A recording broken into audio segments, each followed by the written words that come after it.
warning for the press briefing. 2-minute warning for the press briefing. Thank you.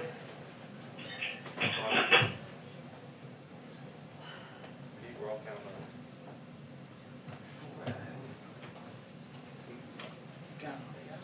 The other remote's in there. Working out well for me, isn't it? 2 minutes. Well, we have a 2-minute warning, so.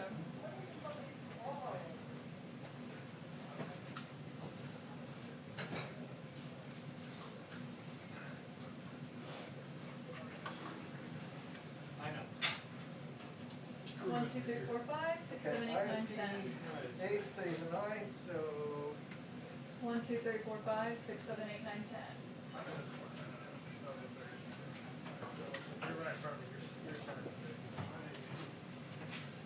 I'm sorry, I wasn't close. Yeah, you're in the center today.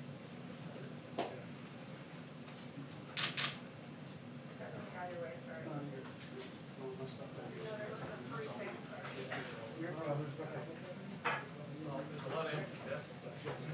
Yeah, I'm gonna go back.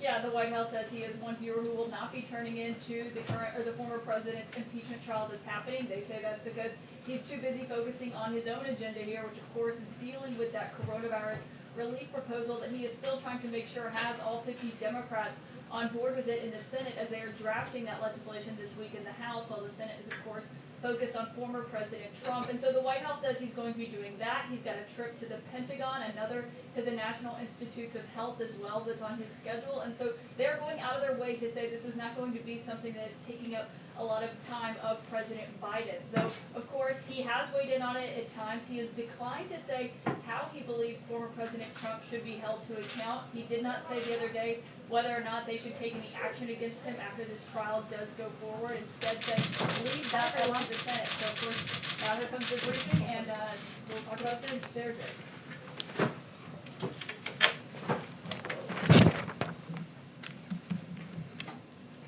Hi everyone, happy Tuesday.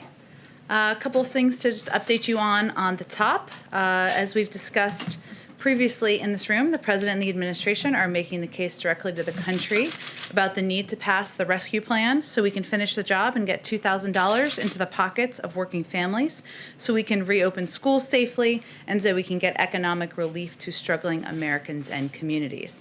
As part of that work, the President, the Vice President, and Treasury Secretary Yellen will meet this afternoon with business leaders to discuss the vital role that the American Rescue Plan will play in saving our economy and getting Americans back to work.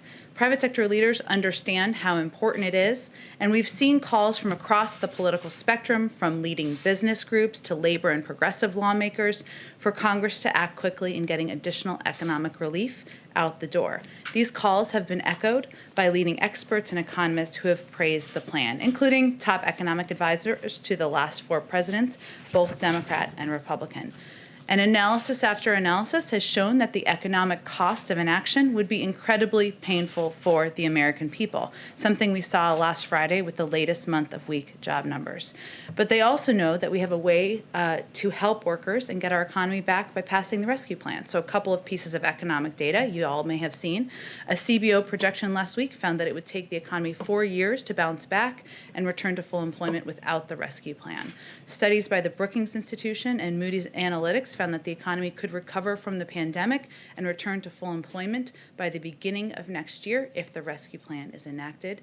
Moody's also found that passing the rescue plan would double economic growth, returning the economy to full employment a full year faster. A couple of other updates from our COVID team. You may have also seen this. Jeff Zients, the COVID coordinator, made a few announcements earlier this afternoon. Today, we announced the launch of our Federal Quality Health Centers, FQHC, vaccination program. Community health centers provide primary care services in underserved areas, reaching almost 30 million people. Under this new program, we will begin directly sending vaccine supply to community health centers, enabling them to vaccinate more of the people they serve, Alongside other efforts like mobile health units and community vaccination centers, this announcement is another tool we are providing to state and local leaders in their work to reach underserved and hardest hit populations. Importantly, this program grew in part out of a suggestion from House committee chairs that the president had, of course, had a meeting with them on Friday, but even discussions prior to that. And he informed them during a call this morning that this program would be rolled out. Let's see, last few pieces. We also announced another increase in weekly vaccine allocations to states, tribes, and territories, bringing us up to 11 million doses. So overall, this after weekly increases the past 2 weeks, and it's a net 28% increase to states since we entered government. These announcements convey our steady drumbeat of progress and action by the federal government in our whole of government pandemic response. The president also will meet with members of the COVID response team in the Oval Office today to discuss their work and the next steps in shutting down the virus and getting American life back to normal. Last thing, I've noted a number of times, and some of you have asked about our progress and efforts on confirmations. We're pleased to see Dennis Mcdonough confirmed last night with 87 yes votes as the new Secretary of Veterans Affairs, and he, of course, is being sworn in today. We also would just like to reiterate the importance of getting our nominee, the president's nominee, to lead the Department of Education, Miguel Cardona, confirmed, obviously at a time where the American people are focused on the reopening of schools, focused on doing that safely. This is a step that Congress could take. He's obviously a pivotal and key partner in ensuring we can get that done swiftly and safely. With that, Alex, let's kick it off. Thanks, Gordon. I wanted to ask you off the top about the attempted hacking and poisoning of the Oldsmar, Florida water supply. Does the White House have any details on who committed the hacking, and is there any plan for review of water supply stations across the nation or an effort to shore up the cybersecurity measures at those stations? Well, as was announced earlier today, the FBI and the Secret Service, of course, are undergoing an investigation. That's something we'd certainly defer to them on any specific details of their findings of that investigation. I will say, broadly speaking, that the president, the vice president, members of our national security team are focused on elevating cybersecurity as a threat that has only increased over the past several years. That's why they've made it an across government focus on why he has elevated positions in the White House and other parts of our government. And then can you share any details on the president's visit to the Department of Defense? What will he be discussing with Secretary Austin? Sure. The president will visit the Pentagon tomorrow, where he will thank the men and women serving our country and keeping the American people safe. As the first president in 40 years with a child who served in the military, he has a personal connection to the important role of the work of the military, the men and women who serve. He will also discuss the vital role of the Department of Defense in our national security, talk about the significance of having the first African-American Secretary of Defense in history leading the department. The visit has special resonance coming during Black History Month. Over 40% of active duty forces are men and women of color, and you will hear President Biden pay special tribute to the rich history of Black service members tomorrow. Any new policy rollouts tomorrow, or is it just... He will certainly, as I noted, talk about the important role of the Defense Department in our national security, but we will have more to share about that as we get closer to his visit. Go ahead. Oh, let's go. Jeff Reuters, I promised you. Go ahead. Thanks, Jen. Can you tell us how the CEOs were chosen for today's meeting with President Biden? I see some diversity in that group, which isn't always common at the top echelons of corporate America. Was that one of the factors? Far too uncommon, yes. Is that one of the factors, and how did you go about choosing them? Well, first I would expect that this is the first of many engagements the president will have directly with leaders from the business community, and this was an opportunity to speak directly with some who are major employers in the country, some who are leading the Business Roundtable or other organizational kind of business groups where they speak to many business leaders across the country. So this was an opportunity to have a smaller meeting, it's only about half a dozen, as you know, and discussion about the American Rescue Plan, how it will impact workers and American families, and how they can work together to get people back on their feet. specifically Walmart and JP Morgan, what is the president's ask of those types of companies for this? I wouldn't look at it through that prism, Jeff. I would look at it as a conversation with leaders who have, Walmart is, of course, one of the biggest employers in the country and states across the country. Obviously, Jamie Dimon is somebody who has been in the business sector for many, many years. So it's more of a discussion about the country and the economic downturn that we've gone through. The president wants to lay out all of the specifics of his plan, hear feedback from them, as he has with many different groups over the past couple of weeks. Just one other econ-related question.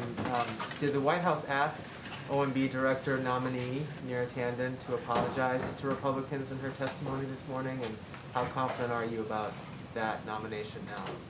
Well, the president wouldn't nominate anyone he wasn't confident could get confirmed and didn't deserve the consideration and confirmation of Senate Democrats and Republicans. We certainly did not ask her to make any specific comments in her testimony today. Go ahead, Kristen. Thank you, Jen. A couple of questions on the impeachment and the COVID package that President Biden is proposing. First, on impeachment. Today there's going to be a debate over the constitutionality of the process, whether it's constitutional to try to remove from office a former president. Does President Biden have any concerns that this trial could set a dangerous precedent for the institution of the presidency? Well, President Biden, we put out a statement following the conclusion of the House vote just a couple of weeks ago, and he made clear in that statement that he felt the process should proceed as history, and many laws predetermine, and he is going to wait for the Senate to determine the outcome of this. But his view is that his role should be currently focused on addressing the needs of the American people, putting people back to work, addressing the pandemic. Does he see it as constitutional?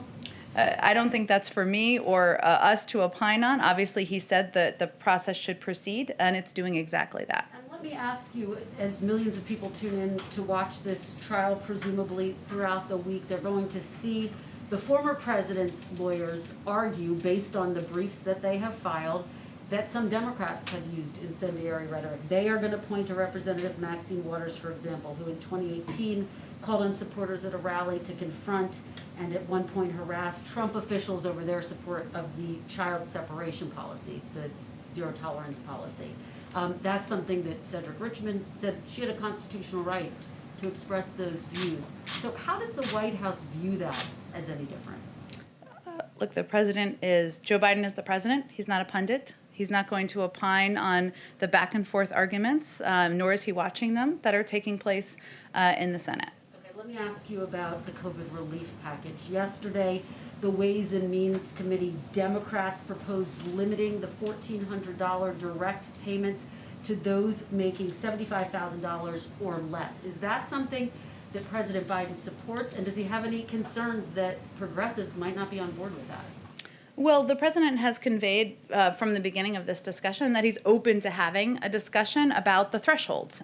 He has been firm in his resolve that Americans should be made whole on the $2,000 checks, which of course would mean maintaining his firmness on the $1,400 checks, right? But there's been a discussion about the thresholds and what those should look like. And he doesn't feel that families making over $250,000 a year should be the target of this relief. But there is a scale up, right? Even in the recent negotiations from the 75 and from the 150, it's just will reach a certain top threshold where people would not receive relief. So, but has he determined whether he would support that? Does he support $75,000 as being the threshold? It's not the threshold. That's kind of who would receive the maximum amount. There is then a scale up beyond that. These negotiations are ongoing. We certainly support the discussions as they're happening, and certainly his view is that he's open to the discussion about making them more targeted and ensuring that people who need relief the most receive the relief.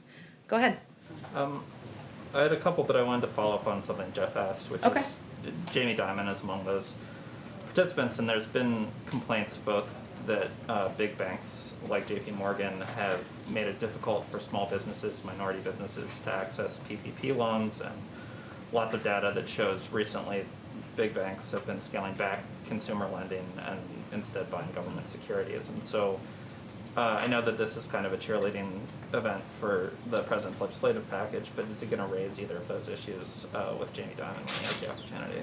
Well, the president does not have a litmus test that he gives people before he meets with them in the Oval Office. Otherwise, he would not have met with 10 Republicans last week. So they don't agree with him on everything. I'm sure the business leaders would convey that to you. He doesn't agree with them on everything. But this is really a discussion about the American Rescue Plan, a plan that will help spark economic growth, help put people back to work, help get our economy on a path to recovery, and hopefully that's something they can all agree on. And I know that you guys have put together a task force to look at domestic extremism following what happened in January. But there's been a lot of reporting about the breakdowns that have happened in the government ahead of that, coordination between DHS and the FBI and Capitol Police.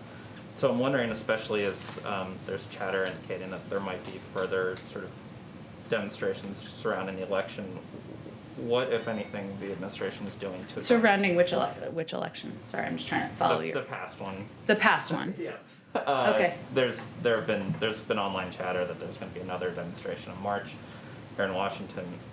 My point is the administration doing anything to look at the kind of breakdown that happened within law enforcement and the federal government ahead of January 6th to make sure that it's not replicated in the future?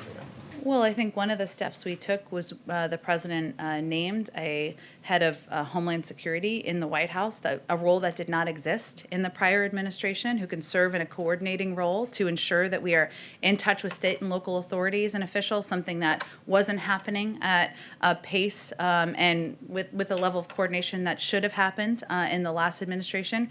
We obviously came into office, or the president came into office, and our entire national security team did at a time of heightened alert, even on the day of the inauguration and following. So I would say we certainly are not looking to the past administration as a model, and we are charting our own path to make sure we do things differently. And lastly, the World Health Organization said today that it was extremely unlikely that the coronavirus escaped the lab in Wuhan. And I'm just wondering, especially now that we've sort of resumed our participation in the WHO, if the administration agrees with that assessment.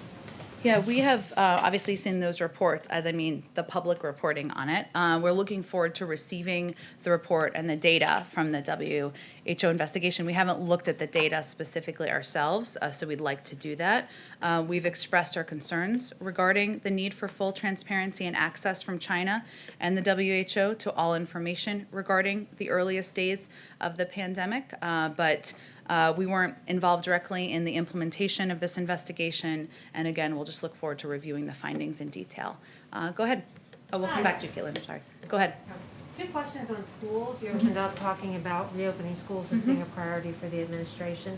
Are there any discussions within the administration of providing these kind of rapid tests that are being produced by Illum and other companies to help that move quicker, to get those tests to the local school systems within the states? Well, our focus really at this point in time is waiting for the CDC guidelines to come out and give schools across the country, school districts across the country, the first medical and scientific recommendations and guidelines that have been given from the federal level. And obviously, once those are put out publicly and concluded, we will look for ways to work with states to ensure that schools are getting the resources they need. That's part of why we proposed funding in the American Rescue Plan, but we want to wait to see what the health and medical experts have in those guidelines to ensure we're directing those resources in the right way or working with states to do exactly that. Secondly, on President Biden's transgender rights executive action, specifically when it applies to high school sports.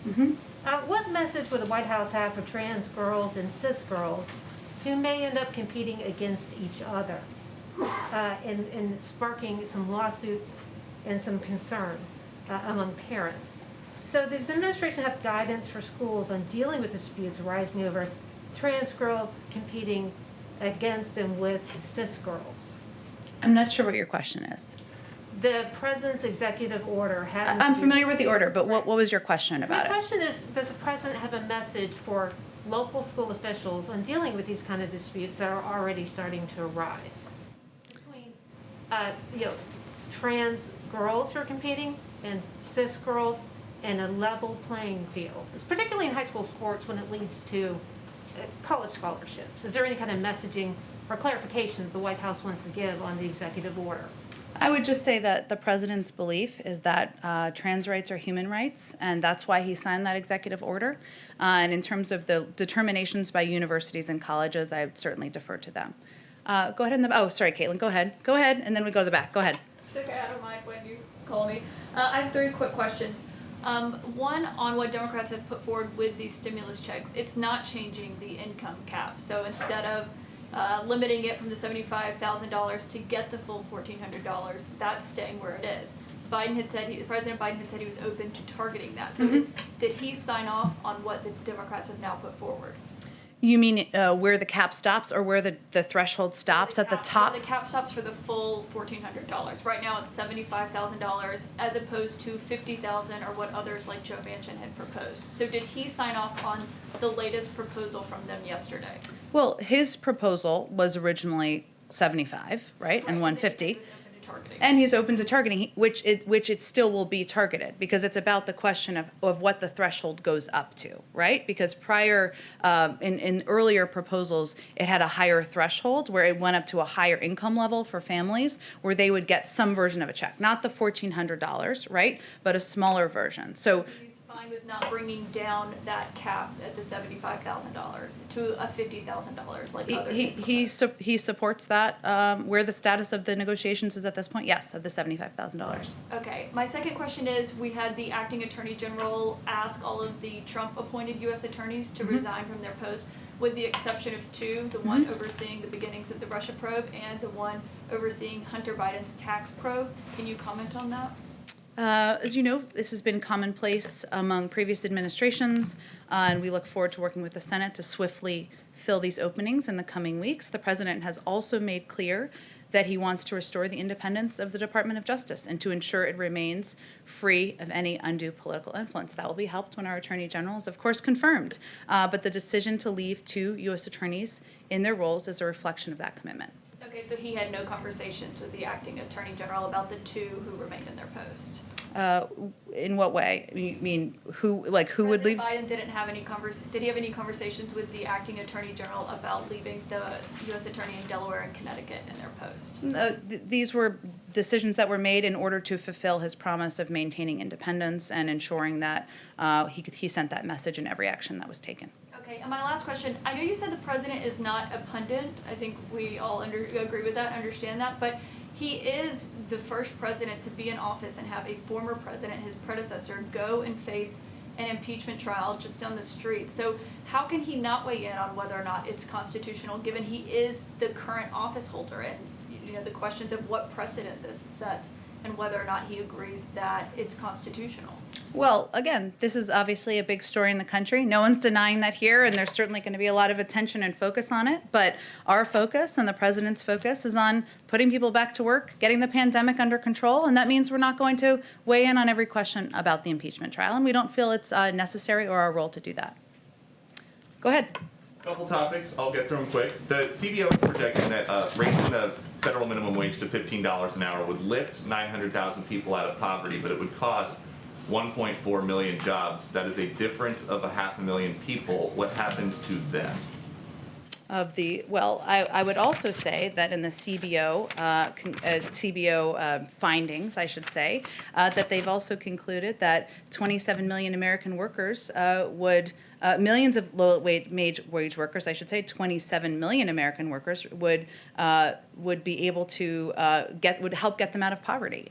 So there's a huge impact of raising the minimum wage. That's why the president supports it. There are also many other economic studies that show that raising the minimum wage has minimal impact on employment. A study of U.S. state-level minimum wage changes over 4 decades found that the number of jobs remained essentially unchanged over the 5 years following the increase. So the president supports it because he believes that raising the minimum wage is something that American workers, American families deserve, and that lifting 27 million American workers out of poverty, reducing inequality, would be a very positive step for our country. And once there's an agreement, does President Biden support sending stimulus benefits to undocumented immigrants? Again, I don't, if somebody has a social security number, like a child or a spouse, then they would be eligible, but he supports sending benefits to people who are eligible as a part of his proposal. Okay, and then on transparency, I have a very specific question about Okay. Executive Order 13891. One of the president's executive orders on the first day revoked a policy that required federal agencies to post their guidance on a searchable database. There are questions now on Capitol Hill from some Republican senators about why that was revoked. And so now the question to you. Well, agencies have definitely not been told to take down databases or other public information. That would be inconsistent, which I think is why you're asking the question, with what the president has talked about, what the vice president talked about. We want agencies to use all the tools available to them to make public policies transparent and accessible. However, this executive order was revoked because it created unnecessary hurdles and cumbersome processes for agencies that wanted to get guidance out to the public. In some cases, it was resulting in the delay of information going out more publicly by a couple of weeks or even a couple of months. That's obviously not acceptable, and we want it to be more efficient than that. And one quick one on conflicts of interest and some reporting that's been done by our colleagues at other networks. The president's son-in-law, Dr. Howard Krein, was advising candidate Biden on COVID-19 response while he was investing in companies involved with the COVID-19 response through his company, Startup Health. Dr. Krein has been at the White House since the inauguration. Is he still advising the president on COVID-19 response? Well, Dr. Krein is his son-in-law. The president. There are questions about a potential conflict Well, of and I think interest. he was here because the president was inaugurated recently, which is understandable. The president has made clear that there will be an absolute wall between him and any businesses connected with his family members. And as he reiterated just last week, no family member is going to have an office in the White House or be involved in any government policymaking. That applies to his son-in-law and applies to every single member of his family. Just from a broad perspective, though, like the 30,000-foot view of this, candidate Biden was very concerned about the last president's potential conflicts of interest. At one point in 2019, he tweeted, "Hosting the G7 at Trump's hotel, a president should never be able to use the office for personal gain." So how is the White House going to guarantee to members of the public that nobody in the family is using the office for personal gain?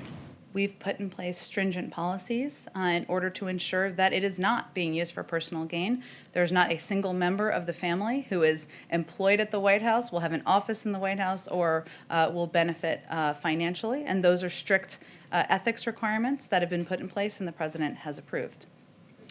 Go ahead. Thank you. Two questions, if I might. One, on the president's stimulus package, you've been arguing consistently that his goal of unity doesn't mean creating a one party, right? And you also point out that there are polls supporting what he's trying to get out there. But what is his bottom line for showing that he has really tried for unity? Would there be one Republican senator would be enough? Would zero be enough? Like, would he be happy if no Republican senators support his bill? I guess that's what it boils down to. Well, the president is certainly hopeful that the process that's underway now, the markups that are happening in the House, the markups that will then proceed in the Senate, will provide an opportunity for Republicans, Democrats of all different political stripes, to put their ideas forward and have those ideas considered.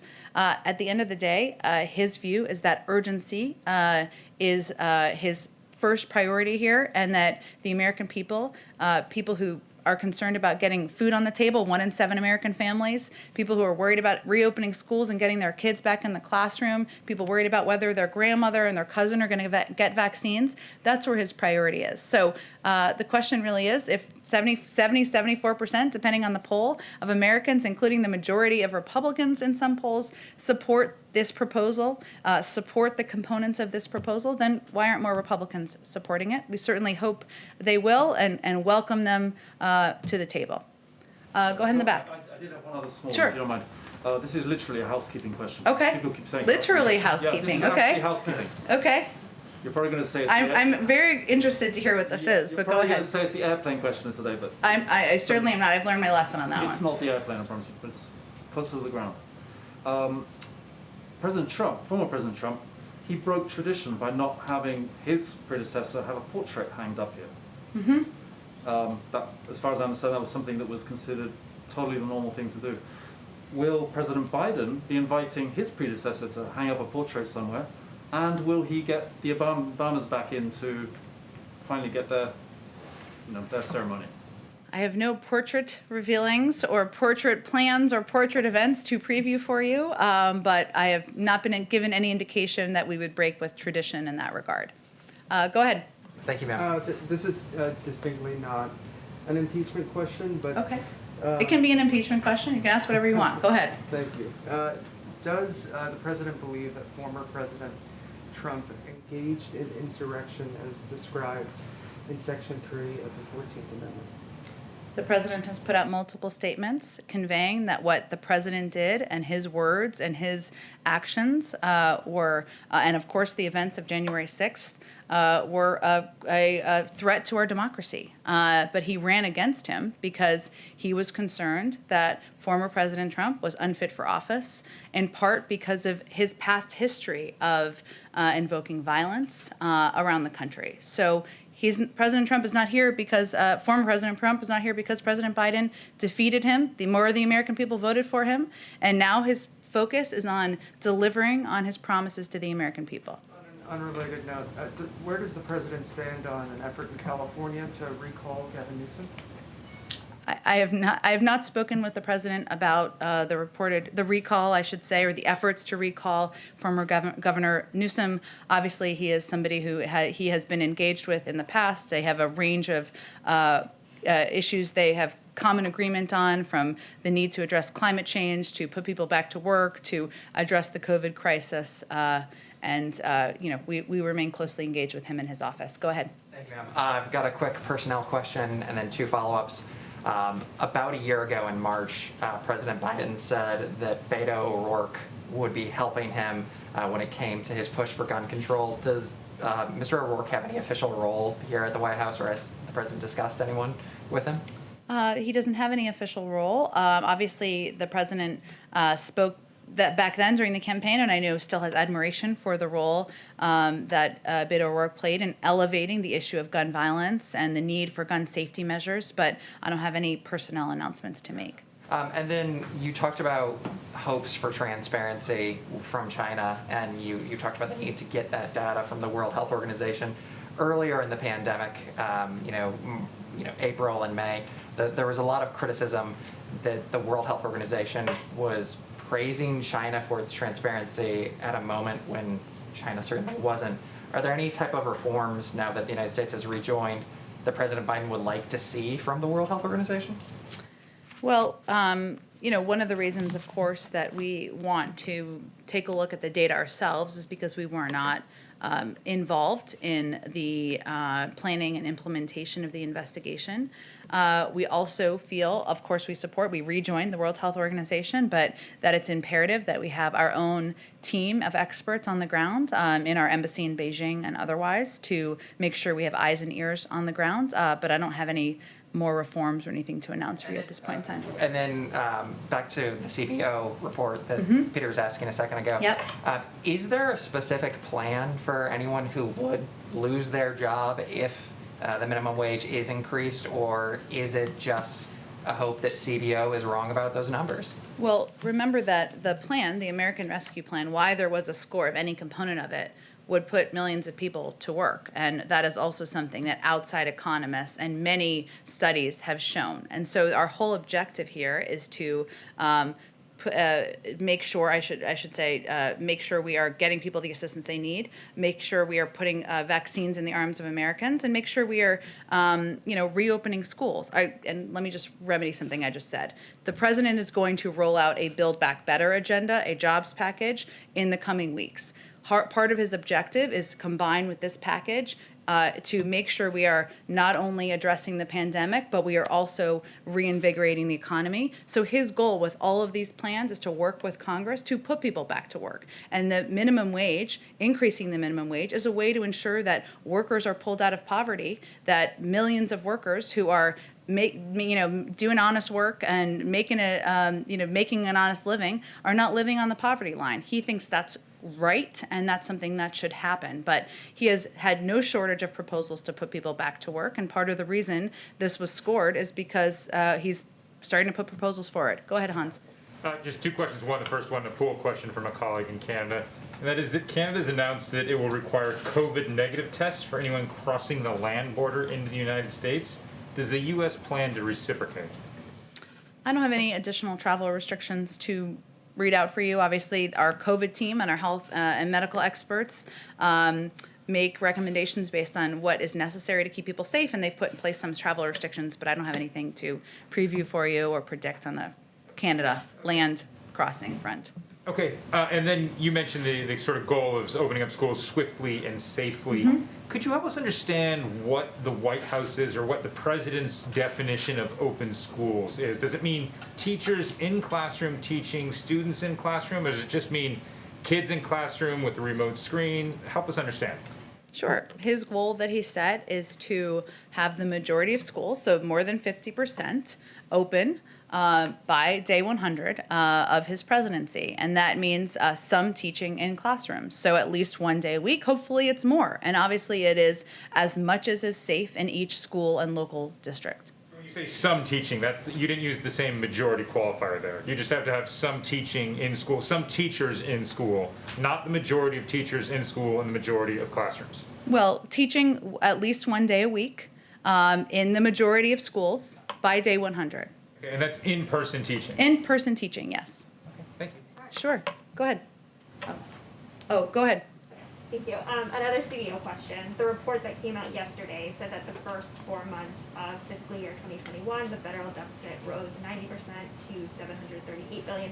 Obviously, we've seen economists saying that it's better to do too much than nothing at all, but Republicans are expected to express sticker shock. So I was curious what the president's plan was to decrease the deficit once the pandemic has abated and the economy is stabilized. Well, one thing that could happen is that the tax cuts for the highest income could be rolled back, and there's kind of a newfound concern about deficit reduction among some who supported those tax cuts. So, that's one suggestion. But the reason that the president and members of his economic team feel that a package of this size is so essential at this moment is because we are dealing with a pandemic. We are dealing with an economic downturn. People are suffering. The American people need assistance. And this emergency relief is something that the cost of doing nothing or the cost of doing too little is the greater risk, in his view and the view of many economists, and including his Secretary of Treasury. Thank you, Jen. Oh, thank you, everyone. I know you have to go. We'll do this again tomorrow.